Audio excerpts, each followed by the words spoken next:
My name is Jack Kall. I have no financial interest or conflict. I've paid for my travel and hotel costs. For 42 years, I've practiced general dentistry.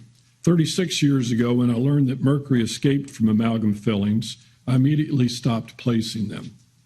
I serve as the executive chairman of the board of directors of the International Academy of Oral Medicine and Toxicology, a nonprofit organization. This is a volunteer position. I'm here representing our over 1,000 international dentist members. I'd like to direct the focus of inquiry to mercury vapor, which was not acknowledged yesterday as to its equal ability to cross the blood-brain barrier just as readily as methylmercury does. Yesterday it was noted that mercury vapor is the predominant form of mercury exposure from dental amalgam, as 80% of this vapor is absorbed through the lungs during inhalation. This mercury vapor off-gases continuously from the amalgam surfaces. The rate of release increases due to any temperature increase, either from hot food and beverage consumption or friction from eating, bruxism, and toothbrushing. In a minute, I'll show a video that was part of a study published in the journal NEUROREPORT in 2001. It summarizes in a visual way the methodology and results of this study, which can help us understand the pathophysiology of mercury. The following is a quote from the paper. The mercury concentrations to which these neurons were exposed, 0.1 micromolar, were of the same order of magnitude as mercury levels reported in human and animal studies after chronic exposure to mercury vapor.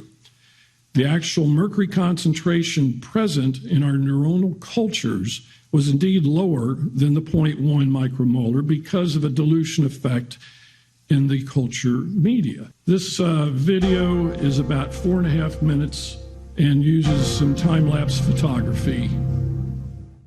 How mercury causes brain neuron degeneration. Mercury has long been known to be a potent neurotoxic substance, whether it is inhaled or consumed in the diet as a food contaminant. Over the past 15 years, medical research laboratories have established that dental amalgam tooth fillings are a major contributor to mercury body burden.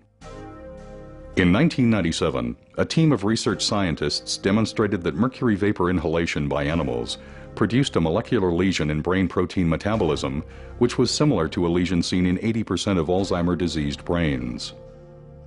Recently completed experiments by scientists at the University of Calgary's Faculty of Medicine now reveal, with direct visual evidence from brain neuron tissue cultures, how mercury ions actually alter the cell membrane structure of developing neurons. To better understand mercury's effect on the brain, let us first illustrate what brain neurons look like and how they grow. In this animation, we see 3 brain neurons growing in a tissue culture, each with a central cell body and numerous NEURITE processes. At the end of each NEURITE is a growth cone where structural proteins are assembled to form the cell membrane. 2 principal proteins involved in growth cone function are actin, which is responsible for the pulsating motion seen here, and tubulin, a major structural component of the NEURITE membrane. During normal cell growth, tubulin molecules link together end to end to form microtubules, which surround neurofibrils, another structural protein component of the neuronal axon. Shown here is the NEURITE of a live neuron isolated from snail brain tissue, displaying linear growth due to growth cone activity. It is important to note that growth cones in all animal species, ranging from snails to humans, have identical structural and behavioral characteristics and use proteins of virtually identical composition. In this experiment, neurons also isolated from snail brain tissue were grown in culture for several days, after which very low concentrations of mercury were added to the culture medium for 20 minutes. Over the next 30 minutes, the NEURITE membrane underwent rapid degeneration, leaving behind the denuded neurofibrils seen here. In contrast, other heavy metals added at this same concentration, such as aluminum, lead, cadmium, and manganese, did not produce this effect. To understand how mercury causes this degeneration, let us return to our illustration. As mentioned before, Tubulin proteins link together during normal cell growth to form the microtubules which support the NEURITE structure. When mercury ions are introduced into the culture medium, they infiltrate the cell and bind themselves to newly synthesized tubulin molecules. More specifically, the mercury ions attach themselves to the binding site reserved for guanosine triphosphate, or GTP, on the beta subunit of the affected tubulin molecules. Since bound GTP normally provides the energy which allows tubulin molecules to attach to one another, mercury ions bound to these sites prevent tubulin proteins from linking together. Consequently, the NEURITE's microtubules begin to disassemble into free tubulin molecules, leaving the NEURITE stripped of its supporting structure. Ultimately, both the developing NEURITE and its growth cone collapse, and some denuded neurofibrils form aggregates or tangles, as depicted here. Shown here is a NEURITE growth cone stained specifically for tubulin and actin, before and after mercury exposure. Note that the mercury has caused disintegration of tubulin microtubule structure. These new findings reveal important visual evidence as to how mercury causes neurodegeneration. More importantly, this study provides the first direct evidence that low-level mercury exposure is indeed a precipitating factor that can initiate this neurodegenerative process within the brain. But alas, I have fallen into the same trap the gentleman from Consumer for Dental Choice scolded us about yesterday in continually arguing about scientific studies, their imperfections, and all the information gaps.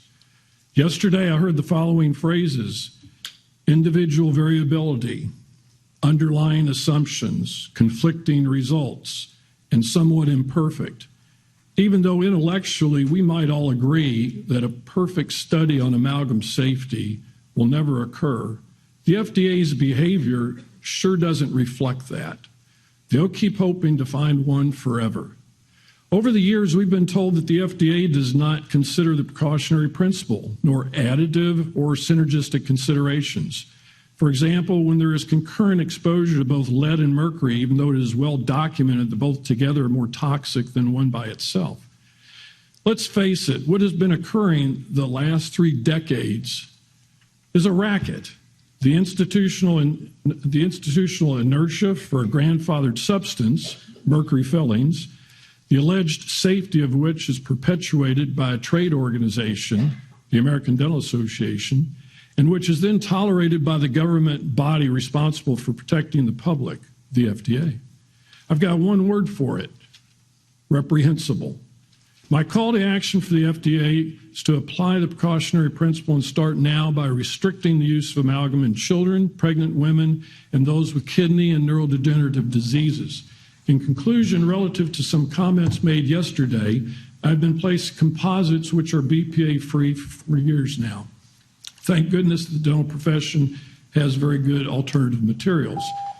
Additionally, I was the dental director of a federally funded community health center serving indigent Medicaid populations for 25 years. I figured out how to utilize rubber dam to provide high-quality adhesive dentistry without amalgam, just like dentists in the countries where amalgam use has been eliminated or heavily reduced. Thank you for your time.